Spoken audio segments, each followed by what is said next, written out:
इस्लाम के वर्जन है, एक वर्जन इमाम हुसैन वाला, एक वर्जन बनु उमय्या वाला। सबसे पहला हाकिम शाम का यजीद इब्न अबू सुफियान,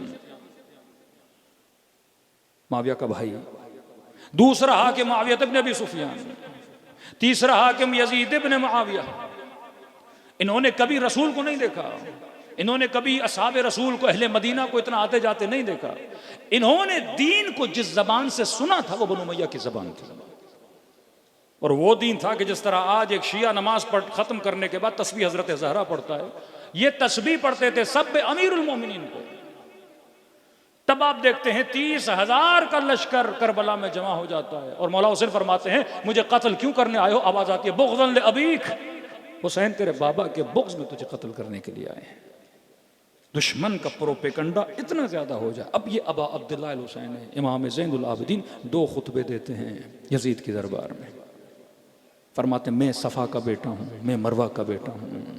वो फसाहत, वो बलागत, बाज़ लोग वहीं इमाम का खुतबा सुन के गिरिए और रोने में शुरू हो जाते हैं, जिनके दिलों पे इतने सालों से बुग़्ज़ अहले बैत को भरा गया था। जब मुअज़्ज़िन अजान देता है तो हम फरमाते हैं यजीद ये बताइए जिस मोहम्मद का नाम ले रहा है वो तेरा नाना था या मेरा नाना है? इस तरह से सैयदा ज़ैनब ने अपने खुतबों से इनके शऊर को, इनके विजदान को क्या किया? बेदार किया। कहते हैं कि एक नमाज में, नमाज पढ़ने के बाद ये बदबख्त अमीरुल मोमिनीन पे सब करना भूल गया। तो पीछे से किसी ने कहा कि अमीर, हमें तो ये बोला गया था कि सब करना ज़रूरी है, हद्दल इम्कान वाजिब है, इसको तर्क नहीं किया जा सकता। तो इसने कहा क्योंकि मैंने सब नहीं किया मैं इसका कफ़ारा दूंगा। इसने अमीरुल मोमिनीन पे सब न करने के कफ़ारे में एक मस्जिद बनाई, जिस मस्जिद का नाम ही वो रखा गया कि ये मस्जिद क्या है? ये वो मस्जिद है जहाँ पे सब पे अमीरुल मोमिनीन किया जाए। जिनके हाथ चूमने चाहिए थे, जिनके दर पे जाके इल्म लेना चाहिए था, माशरा उन्हीं का क्या बन गया?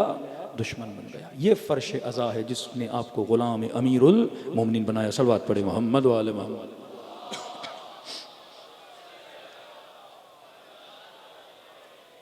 चौथी चीज़ फरमाया वयअमलु बिफ़राइदिक व लिसुन्नतिक व अहकामिक। एक ऐसा मुआशरा जिसने वाजिबात को तर्क कर दिया है, एक ऐसा मुआशरा जिसमें सुन्नत रसूल को तर्क कर दिया। अमीरुल मोमिनीन फरमाते हैं मोमिन ए जवान, 3 तरह की इस्लाह है अगर तू अपनी कर दे खुदा तुम्हारे मामलात को आसान कर देगा। फरमाया पहली इस्लाह, मन अस्लह मा बैनहु व बैन अल्लाह अस्लह अल्लाहु मा बैनहु व बैन अन्नास। ए जवान, सबसे पहले अपना मुआमिला अपने रब के साथ सही कर। तो अल्लाह एक वादा देता है, अगर तू मेरे साथ अपना कनेक्शन सही कर देगा तो मैं तुम्हारा कनेक्शन लोगों के साथ सही कर दूंगा। अगर तू अपना ताल्लुक खुदा के साथ सही करता है तो अल्लाह का वादा है कि मैं तुम्हारा ताल्लुक और कनेक्शन लोगों के साथ सही कर दूंगा। बाज़ लोग हैं दीनदारी छोड़ देते हैं। भाई आप दीनदारी क्यों छोड़ रहे हैं? तो कहते हैं कि फ़लाँ मौलवी साहब को देखा, फ़लाँ आलिम साहब को देखा, उनसे हमने चंद चीज़ें देख ली, लिहाजा अब दीनदार बनने का कोई फ़ायदा नहीं है। जैसे अक्सर आपने देखा होगा ये बड़े बड़े दाढ़ी वाले इतनी दहशतगर्दी कर रहे हैं तो हमें दाढ़ी रखने की ज़रूरत क्या है?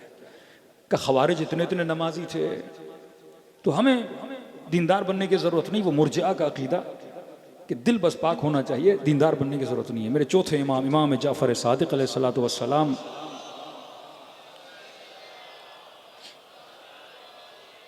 पहले शुबहा दूर करें, आप दीनदार बनो। अगर कोई दीनदार नुमा शख्स कोई गलत काम करता है उसकी वजह से आपको दीन छोड़ने का हक नहीं है कि जना फला नमाजी था उसने चोरी कर दी, इस नमाज का फायदा क्या है? फला की दाढ़ी थी, सर पे टोपी थी तो इतने लोगों को टोपी पहना के चला गया, तो क्या फिर अब टोपी रखने का फायदा क्या है? इबादत करने का फायदा क्या है? चौथे इमाम ये हकीम अहले बैत, किस तरह से इन्होंने नस्ल तशय्यो की तरबियत की। मासू फरमाते हैं 4 चीजें दुनिया में ऐसी हैं उनके पीछे न जाना, तुझे कभी मिलेंगी नहीं। 4 चीजें उसके पीछे न जाना, तुझे कभी नहीं मिलेंगी। हालांकि उन 4 चीजों की तुझे सख्त जरूरत भी है लेकिन पीछे जाओगे तुझे मिलेंगी नहीं। पहली चीज, ला आलिमन यस्तअमिलु इल्मह। फरमाया कभी भी ऐसा आलिम न ढूंढना ये तवक्को करके कि वो 100% जो कहता है उस पर अमल करता है। ऐसा ना मौलवी तुझे मिलेगा, ना ऐसा तुझे आलिम मिलेगा। अगर कोई मिलेगा तो वो इमाम मासूम है, क्योंकि हर बंदा जायजुल खता है कि फला पेश इमाम के पीछे हम तो नमाज नहीं पढ़ते, हमने उसे ये देख लिया।